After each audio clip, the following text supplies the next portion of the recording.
Amigos da Memória. Hoje é uma segunda-feira, dia 15 de julho de 2024. Memória na TV inicia uma série de entrevistas para lembrar a nossa história contemporânea mais próxima de nós. O movimento sindical dos final dos anos 70 e início dos anos 80. O que aconteceu com aquele material, com aquelas fotografias, com aquelas reportagens feitas por profissionais, vários dos quais estão conosco até hoje. Reunimos, então, 3 daqueles profissionais. Um fotógrafo, um repórter fotográfico, Fernando Ferreira, a jornalista Maria Helena Domingues e a jornalista Solange do Espírito Santo, a nossa querida Solanginha. E essa entrevista nasceu, essa mesa redonda, esse bate-papo nasceu de um projeto que está começando, de um historiador norte-americano, nosso amigo querido. Hoje ele é mais brasileiro do que americano, John French, que vai explicar para a gente qual o objetivo desse trabalho que está sendo realizado. John, conta para a gente sobre esse projeto. Ótimo. Primeiro, quero agradecer a oportunidade de ficar aqui com vocês mais uma vez.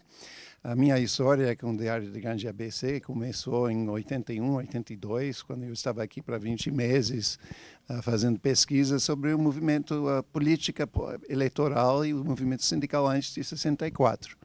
Obviamente, eu cheguei no momento, a primeira vez em 1980, quando houve grandes acontecimentos que colocou o ABC paulista na primeira página dos jornais no mundo inteiro. E, ao mesmo tempo, fazendo a pesquisa sobre a época anterior de 64, obviamente, eu ia atrás do newsletter que depois virou o Diário do Grande ABC. Mas uma das coisas, eu passei muito tempo aqui, eu cheguei a ser muito amigo do nosso hóspede, Ademir, que também é historiador da região e cuida da memória com grande amor e grande energia, que é uma coisa que deve ser valorizada ainda mais do que é no nosso mundo. Ao mesmo tempo, eu cheguei também a passar muito tempo aqui, fuçando nas pastas, aí atrás, que eram atrás, no outro prédio, naquela época, porque eu estava atrás dos acontecimentos, incluindo os acontecimentos do começo dos anos 60. E, obviamente, eu estava vendo o que estava acontecendo aqui. Eu cheguei em 80, depois da derrota da terceira greve dos metalúrgicos do ABC, mas, ao mesmo tempo, isso não foi a minha pesquisa. Era uma época posterior, porque eu não queria antecipar os resultados, porque, caso contrário, todo mundo ia dizer que o movimento sindical começou com Lula e as greves dos anos 70, que era um discurso fácil e não era, vamos dizer, certo, não era assim. Mas, começando, depois eu publiquei 3 livros sobre a história operária aqui. O mais recente foi uma biografia de Lula. Mas, em termos das pesquisas que eu estou fazendo agora, o projeto, isso é uma coisa que começou com discussões em 2015 com Ademir e Cecília Bignardi, do Banco de Dados aqui, sobre a questão dos fotos que foram tomados aqui. Mas primeiro quero dizer alguma coisa sobre maior do que apenas a questão do final dos anos 70, que é o seguinte: é uma coisa, eles têm um acervo aqui entre 1971 e 2006 de 4,1 milhão de negativos. 100 mil deles em cor e o resto preto e branco. Isso é uma quantidade enorme. Se você pega mais os digitais, os fotos digitais de 2006 até o presente, mais 2 milhões. Então, estamos falando de um acervo aqui de um tamanho incrível, uma documentação, custou muito tempo para a Cecília e também a minha esposa que está trabalhando comigo, a doutora Jen, somente para contar e para tentar compreender toda a complexidade do banco de dados que chama aí. Mas eu acho que existe em termos de toda essa material que está aí, que quase tudo cai dentro Pode ser travestis, pode ser crime, pode ser política, pode ser greve, pode ser a vida diária, pode ser a semana de moda em São Paulo, que eles sempre mandavam pessoas para fazer. Então, e uma representação que, na realidade, é um tesouro que deve ser preservada e também difundida. Então, estamos planejando fazer um artigo, provavelmente, para um jornal acadêmico fora do Brasil, sobre o acervo de negativos e imagens geral, somente para oferecer uma oportunidade para atrair mais pessoas, porque hoje em dia, em termos de história, mas também outras disciplinas das ciências sociais, a fotografia é um dos grandes assuntos, mas como fonte de pesquisa, alguma coisa que pode revelar coisas que não são necessariamente aparecem nas fontes escritas. Então, do meu ponto de vista, eu estou muito satisfeito com o apoio da editora-chefe aqui, Novellini, que está apoiando, interessado nessa coisa de colocar vamos dizer, todas as contribuições que foram feitas pelos jornalistas e fotógrafos do Diário do Grande ABC para o conhecimento da vida do ABC em geral, mas também esses grandes eventos que marcaram a região, a história da região. Você pode gostar ou não gostar do que apareceu daqui para frente, mas sem dúvida alguma mudou o país. E sobre a questão das greves, eu acho que, para mim, fazendo o levantamento e tudo também bem arrumadinho, em termos de identificado, com as datas, etc., fotógrafo, assunto, repórter. Então, era uma operação muito profissionalizada, bem profissionalizada aqui. E uma das coisas mais impressionantes, se você pega apenas as greves de 79 e 80, você está falando de 5 mil negativos. E 99% deles nunca foram vistos por ninguém. Somos entre os primeiros. E somente para 1979 eram 2.200 negativos que foram tomados. E como eu estava dizendo, isso é uma riqueza.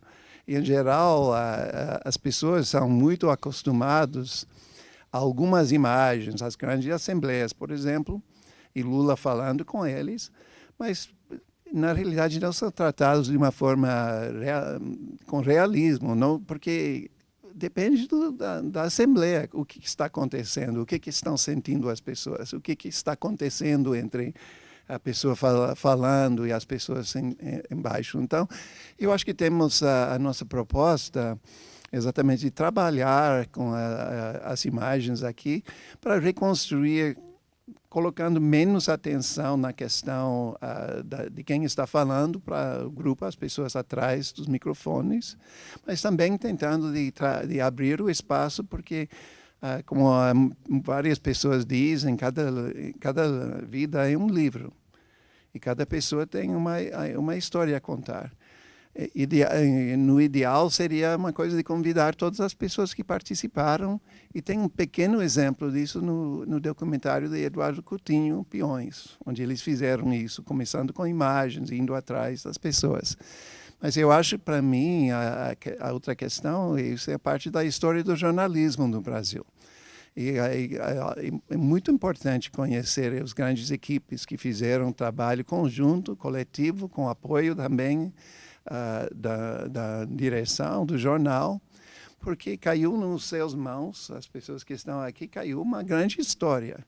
Aí, no seu quintal, onde você teve mais possibilidades, muito mais possibilidades de fazer exatamente a reportagem e a documentação visual, que as pessoas que moram em São Paulo, as pessoas dos outros grandes jornais que são mais famosas, mas, na realidade, a cobertura do Diário do Grande ABC em 79 e 80, também em 81 depois, é muito melhor do que qualquer outro. Mas não está recebendo o reconhecimento geral que deveria. Porque, na realidade, deveria ter eu não sei, artigos nos jornais acadêmicos de jornalismo, deve ter aulas sobre a cobertura das greves e vocês vão ficar no meio daí. Por favor. O John ele formulou uma série de questões para passar aos antigos jornalistas que cobriram todas aquelas manifestações. Mas antes da gente iniciar as perguntas, eu queria conversar um pouquinho com o Fernando Ferreira. O Fernando Ferreira é um amigo querido. Quando ele soube desse encontro provocado pelo John, ele tratou de levantar algumas fotografias, algumas imagens. Ele não só levantou, como ele identificou e datou aquelas fotografias. E isso nos fez viajar no tempo. Fernando, como é que você guardou as coisas? Qual foi a sua intenção? É assim, para começar o meu depoimento lá, eu acho que fica bem claro, né? Quando da exposição, quem tiver a oportunidade de ler, né, eu reli e fiquei emocionado, assim como eu estou agora. Porque, assim, isso para mim é tudo, né, meu? Isso aqui é uma história que... Eu lembro que você falou, é a nossa história. Sim, de cada um de nós aqui, né? Porque a maioria de nós eram pós-adolescentes, né? Eu lembro que eu entrei no jornal, estava com 20 anos. Eu quebrei o meu... Qual o período que você trabalhou no Diário? Eu trabalhei do final de 78 até 83. Até 83. Isso. E aí depois, consecutivamente, eu vinha cobrir férias, né? Fica aqui 3 meses, aí saía, ia embora. Até que eu resolvi ir para o lado corporativo, né? Aí eu só comecei a fazer... Até hoje você está no meio. Hoje nem tanto, Ademir. Eu dei uma saída, né? Está mais cuidando do papai em Descalvado. Não, meu papai morreu. Ele faleceu. Poxa, eu não sabia, Fernando. Faleceu em 2021, é isso. Tá. E eu, por enquanto, estou morando lá, mas... Então, vamos fazer o seguinte, enquanto a gente se recupera, vamos mostrar 4 fotografias do acervo do Fernando Ferreira, da sua autoria, as fotos. Sim. Ou de colegas. Acho que a maioria vamos ver. O Luca vai colocar 4 fotografias que o Fernando Ferreira... sim. Essa é sua foto? Sim. É a Vila Euclides? Não sei. Sim, Vila Euclides. Não, Vila Euclides. Vila Euclides. Porque mudou muito agora, né? Também é Vila Euclides. Então, essas fotos foram escolhidas não por causa do personagem principal que está falando, que por acaso é o Lula. Mas vejam só, o microfone, o gravador, a entrevista, o profissional tentando pegar o maior número possível de informações do então, imagino, presidente dos sindicatos metalúrgicos, São Bernardo e Diadema. Sim. Olha quantos fotógrafos lá atrás. Tem algumas fotos que, por exemplo, eu fui fazer espontâneo, né? De folga eu saí para ir fazer o registro, né? Isso daí foi no final de uma assembleia na frente da Aços Vilares. A gente saía para ir tomar um café lá. E o Lula, inclusive, pediu para o Clóvis, posso ver sua câmera e tal? Aí eu comecei a fazer umas fotos, aí peguei as pessoas lá, nossos companheiros. Aqui o Lula tinha acabado de votar, essa daí o Lula pegando com a máquina do Clóvis, o Clóvis Gronk do estado de São Paulo. O Clóvis era do sucursal do Estadão. Isso, Clóvis Crank Sobrinho. Sobrinho, é isso, né? Isso. Ok. Fernando, então, emociona mesmo, né? Nossa. Assim como entrar aqui, né? A gente... quantas coisas a gente viveu aqui dentro, né, Ademir? Há quanto tempo você não vinha no jornal? Olha, eu acredito que uns 35 anos, por aí. Né? A gente passava em frente, né? Depois que eu saí daqui, a minha vida mudou bastante, que eu acabei fazendo trabalhos para São Paulo. Aí depois, na segunda vez que eu vim para cá, fui contratado. Depois me convidaram para trabalhar na assessoria de comunicação da prefeitura, né? Foi onde a gente montou um departamento, né, fotográfico. E, graças a Deus, conseguimos construir um acervo diferenciado para a cidade de Santo André. Será que esse acervo está preservado? Sim, totalmente. Está no museu? Totalmente foi pro preservado museu. E datado, tudo direitinho. É mais uma fonte para o John, né? Sim. Perfeito, a prefeitura. Até porque a característica da cidade mudou bastante, né? Então, nós fizemos registros dos bairros, das pessoas, enfim, uma série de coisas, né? Porque quando a gente pegou o acervo que tinha, que na realidade não tinha um acervo, tinha um monte de negativo jogado nas gavetas, que não tinha nem saber o que, a maioria era foto personalizada, né? Era o prefeito sentado com alguém, não sei o quê, e na realidade era uma falta de registro da cidade e dos seus habitantes, né? Que é o mais importante, né? O prefeito ele só está ali temporário, agora os habitantes eles continuam, né? E isso é muito importante. E a gente conseguiu fazer esse registro com uma equipe muito bacana, sabe? E eu me orgulho muito de todos eles, assim como me orgulho de ter trabalhado aqui, que naquela época nós éramos uma grande família mesmo, sabe? O João começou a falar sobre o João Colovati aquela hora. O João era o nosso incentivador, né? A gente tinha altas gargalhadas, enfim, não era uma coisa repressiva, né? Era uma coisa solta por exemplo, como a gente era praticamente todo mundo novato na história, o João sempre deu, vem cá, é assim, assim, percebe isso, percebe aquilo, vai para lá. Então é isso. Porque a minha história aqui, quando começou no jornal, foi com uma matéria que eu fiz voltando da minha formatura do curso de fotografia na Escola Pan-Americana de Arte. Eu voltava, eu lembro que tinha chovido a noite toda, e quando chegou ali perto da Alumínio Alcan, né, ali em Utinga, estava uma manutenção de polícia e tal, eu falei, por que está acontecendo aí? Ah, não, tem um carro aí dentro, tem uma família inteira dentro do carro. Aí eu fiquei esperando resgatar a família toda, aí eu comecei a registrar, fiz todo o registro, aí eu conheci uma menina que ela falou, leva ela para o jornal. Então eu falei, mas não conheço ninguém no jornal, né? Eu falei, eu conheço o Binho, né? O Guímaro. O Binho Guímaro. Aí eu vim aqui, o Binho já falou, desce lá e fala com o Colovati. Aí o Colovati, esse filme aí, como é que tá? Porque assim, eu acho que devia vir bastante gente querendo dar foto e tal. Ele ficou me olhando assim e falou, porque assim, como era noite e não tinha flash, né? Eu só estava com a minha câmera só. Então, tinha uma técnica de você puxar filme, né? Aí eu falei para ele, eu fiz a 1600 ISO, você tem que puxar o filme. Ele ficou me olhando e tal. Eu falei, não sei, né? Aí depois, num outro momento, ele falou, eu duvidei que fosse sair alguma coisa. E aí foi legal, porque a gente fez um registro legal, e depois, inclusive, o Renato Campos fez uma pequena materinha comigo, dizendo o que tinha acontecido, né? Aí depois... Isso acho que foi em novembro ou dezembro, não lembro mais ao certo. Aí quando foi em janeiro, o João me convidou para vir para cá.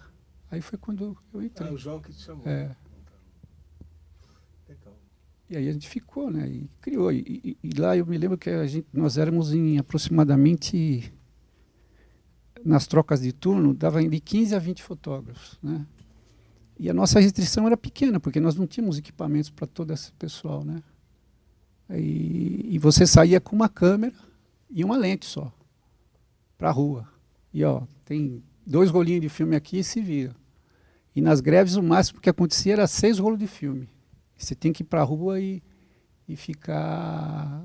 E garantir com esses 6 rolos de filme aí. Não adiantava chorar. Então você tinha que ficar esperto ali para não acabar no meio de uma história interessante e você não ter filme para poder fotografar, né? Mas foi muito gratificante porque aí você começa como é que se diz, a perceber, a olhar melhor, né? Hoje eu vejo os fotógrafos que têm digital, eles não param, eles não têm paciência. E o Sebastião Salgado sempre fala, né? Quem quer ser fotógrafo tem que ter paciência. Se não tiver paciência, nem se arrisque a querer ser fotógrafo. Porque eu dei aula de fotografia, né, para várias faixas etárias, né, do idoso até o pré-adolescente. E assim, na faixa etária de 15, 16 anos, às vezes chegava, não, eu faço casamento, eu faço 2.000 fotos, eu ficava rindo, né, porque é uma loucura, porque a gente com 36 poses num filme, já era difícil fazer edição. Você imagina você fazer 2.000 fotos num evento de casamento, aniversário, sei lá. Uma loucura. Além do que, hoje, por exemplo, se você utiliza tudo isso o equipamento vai morrendo, né? É um equipamento eletrônico. E as pessoas não têm essa percepção, né? Aí o pessoal fala, tem um celular, a gente faz com celular. Tem gente fazendo casamento hoje com celular, é uma coisa louca isso. Porque o celular, ele não tem intimidade com a fotografia, né? Você não está vendo ali, você não está com o olho na ocular ali, observando tudo, né? Você está com o celular distante, então você quebra a intimidade, né? Porque fotografia é intimidade, né? Ali é o registro, você está escrevendo com a luz ali. Quando você... Mas, enfim, isso foi muito gratificante no início lá. A gente era uma grande família, a gente se divertia muito. Você não tem ideia do que era. A gente, depois, em outros momentos, a gente pode até falar sobre isso. Demais, Fernando. Helena Domingues, no momento desses grandes acontecimentos sociais, você estava presente no jornal. Conta pra gente, Helena, quando que você entrou, quando você saiu, o que você fazia e como é que você tem na sua memória aqueles momentos de 40 anos atrás, não é isso? 40 anos atrás, Eu estreiei no jornalismo no Diário do Grande ABC. Eu tinha acabado de me formei um ano antes, entrei em 78.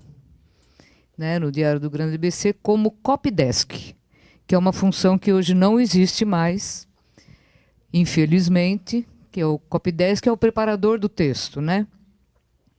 O repórter escreve, o copydesk, além de revisar, ele dá título, aquele olhinho da frente, fazia chamadas para a primeira página. E Ademir Médici foi meu primeiro chefe. Eu era muito carrasco? Não, de jeito nenhum. Você era, como sempre foi, uma pessoa muito carinhosa. Era muito gostoso trabalhar com você. E fiquei até 84, não é, no Diário do Grande ABC. E embora, né, 40 e tantos anos atrás, eu não era mais adolescente, já era uma adulta, mas uma jovem adulta, né? Sem muita ainda noção, né, da história, mas com uma percepção de que eu estava vivendo ou melhor, estava acompanhando um momento histórico, né, que foram as greves. Oi? Você tinha essa consciência, Helena? Que era tinha, Ademir, tinha. Não assim, uma consciência de um adulto, mas eu sabia que aquele era um momento muito importante que ia ficar para a história. Tanto que meu sonho era trabalhar no Sindicato dos Metalúrgicos, porque eu estaria lá mais perto dos acontecimentos. E um sonho que acabou sendo realidade, porque quase dois anos depois que eu saí do Diário do Grande ABC, eu fui trabalhar no Sindicato dos Metalúrgicos, onde eu fiquei 12 anos, né, trabalhando. Então, realizei esse sonho aí. E foi... Então eu tinha essa noção, sim, sabe, de trabalhar. E era um trabalho muito intenso, porque eram... o ABC são 7 cidades, mas pelo menos 3 cidades, São Bernardo, Santo André e São Caetano, né, até pela ordem, né, tinha várias greves, né, em várias fábricas e as assembleias, e tinha nos outros municípios também, mais pipocado. E o meu trabalho era justamente juntar os textos, né, de todos os repórteres e para dar um sentido geral para sair no jornal, né, no dia seguinte. Então eu tinha a visão completa, né, de todas as cidades, de todas as greves, tudo que estava acontecendo, porque era meu trabalho, né, ler com atenção, titular, né, então eu tinha uma bela visão, então eu me sentia uma pessoa muito privilegiada por isso. E havia uma equipe de copydesks. Tinha uma equipe, sim, não era sozinha, claro. Vamos tentar lembrar. Vamos tentar lembrar. Na época, nós éramos 4 pessoas. Tinha a Elianete Simões, o Silvio. Hã? Silvio Fernandes, que faleceu também há uns 2, 3 anos, Solange, por aí, né? E o seu Mário Polese, né, que era irmão do senhor Fausto Polese, que era o diretor de redação, era da equipe também, né, de copydesks. Então, nós 4 tínhamos essa função aí, de preparar os textos e a gente trabalhava, obviamente, né, muito unidos, né, trocando informações e tal. Então, era uma equipe muito gostosa, com quem, assim, seu Mário, infelizmente, também já faleceu, mas com a Elianete também continuo mantendo contato. Ela se tornou, né, na época, uma das melhores amigas minhas, e até hoje a gente tem muita amizade. E uma grande redatora, uma grande repórter. Com certeza. Ela deixa copydeskagem. Eu lembro de uma entrevista que ela fez com o Salvador Arena. O Salvador Arena era o criador da termomecânica. Da termomecânica. E ele era avesso à entrevista. Isso. De tanto que ela insistisse, aí era repórter. Ele aceitou que ela comparecesse na fábrica para ouvi-lo, mas que não levasse nem caneta, nem lauda, e nem microfone, e nem um gravador. Tinha que ficar tudo na memória. Ela conversou com o Salvador Arena, voltou para a redação, sentou-se à máquina de escrever, parecia uma louca. Assim, fez uma página maravilhosa de cabeça da conversa, que até hoje o Salvador Arena e a fábrica não desmentiu nada. É aquilo mesmo. Elianete Simões. Então, aí depois... Outro nome para a gente sim, conversar, né? incluir aí, né? Nossa, ela chegou depois, né? Ela saiu do diário, daí voltou. Ela também ficou, né, no vai e vem, né, no Diário do Grande ABC. Ela chegou a ser editorialista, né? Ela escrevia editoriais, né, do diário. Tá certo. Uma grande repórter, redatora. E o pai dela era fotógrafo. Interessante. Olha aí, não sabia. Né? Ele era do Câmera Clube, que foi uma organização dos fotógrafos no início da década de 50. Ele deixou várias coisas para a gente, né, com a memória. O pai da Elianete. Talvez soubesse, mas não lembrava disso, não. Mário Simões. Mário Simões, Mário isso. Simões, tá certo. Isso aí. Legal. Então Ok. é isso. Não sei se eu respondi aí o que você perguntou. Na primeira rodada, sim. Tá bom. Dessa vez passa, tá bom. Você lidava no Copydesk também vendo as fotos, escolhendo as fotos? Quem escolhe as fotos? Esqueci desse detalhe também. A fotografia, o departamento fotográfico colocava as fotos no contato. Então, era um papel fotográfico com várias fotos. E a gente, e os copydesks é que escolhiam as fotos que iriam entrar na matéria. Então, a gente que determinava as fotos. Inclusive os cortes, né? Sim, fazia os cortes. Uma foto geral. Isso. Pegava aquele detalhe, Isso. Né? Quer dizer, é a visão do profissional. Sim. Em conjunto com o fotógrafo ia vender a imagem. Helena, eu tenho essa foto, naquela conversa de final de expediente, né? Sim, a gente conversava, né? O fotógrafo subia, porque a fotografia ficava lá embaixo. Primeira, né? E a gente conversava com o contato, às vezes, né? Nem sempre era possível isso. Correria. Né? Mas conversava, olha, essa daqui, o fotógrafo orientava, né? E a gente também, né, orientava. Depois tinha que fazer a legenda, né, também, da foto. Então, para daí que a matéria ia no papel, né? Ia para a diagramação e depois descia para o pestape, né? Para fazer o pestape. Composição primeiro. Composição e o pestape. O pestape era colagem, né? Isso. Era montagem. As novas gerações não sabem, né? Nem sabe o que é isso. Copydesk, pestape. Pestape, né? Revisor sabe o que é, mas tinha o departamento, mas é uma outra função que não existe mais também. né, nos jornais. Normalmente eram dois revisores, para um lia a matéria, né? A vírgula batia o lápis, né? Alguma coisa assim. Isso. E vários revisores vieram para a redação. Isso. Eu lembro do Rodolfo Bonvente. Ele era revisor, né? Acho que a Cecília era também, não era? A Cecilinha, da revisão. Né? A Cecilinha. Cecília era atriz, da revisão. Né? Era atriz a Cecília.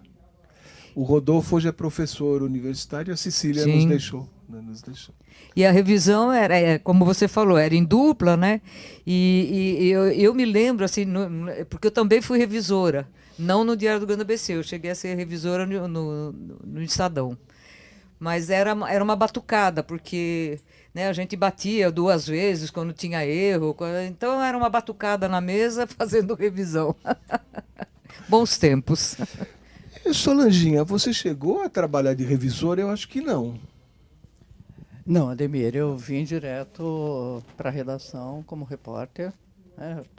Você foi o meu primeiro chefe, né? E foi quem me contratou, inclusive, né? Mas também, minha primeira foca, né? Iniciante. Logo depois eu me formei em 80 e comecei em julho de 81 aqui, né? E aí permaneci até início de 86, né? Uma coisa assim. E você chegou a cobrir alguma greve lá na Vila Euclides, por exemplo? Não. Eu cobri algumas greves de 81 para frente, né? 81 não, 82, porque as greves, se houve greve em 81 foi no primeiro semestre, eu entrei no segundo, né? E 82 com certeza algumas greves, alguns movimentos eu acabei cobrindo. As grandes greves em Vila Euclides 79 e 80, eu ainda era estudante, né, de jornalismo, né? Mas cheguei a vir, né, no estádio, né, para acompanhar, né? Eu acabei vindo para São Bernardo para isso, porque a gente acompanhava e participava do movimento estudantil na USP, né? E então era todo ligado e todos, digamos assim, entre aspas, politizados. E agora, assim, da minha recordação, né? Primeiro como leitora, né, das grandes greves, e depois, até como jornalista, né, é que assim, não havia texto de jornalista, o áudio de um repórter de rádio que expressasse tão bem o que foi esses movimentos quanto as fotos. A foto, por si só, já dizia tudo, sabe? E dava a verdadeira dimensão, sabe? Do que foram os acontecimentos, né? Que mudaram o Brasil, sim, que foram as greves no ABC. Eu participava das passeatas estudantis de combate à ditadura, né? Nos anos anteriores. Mas os estudantes não furaram o cerco da grande imprensa, com a dimensão do movimento, né?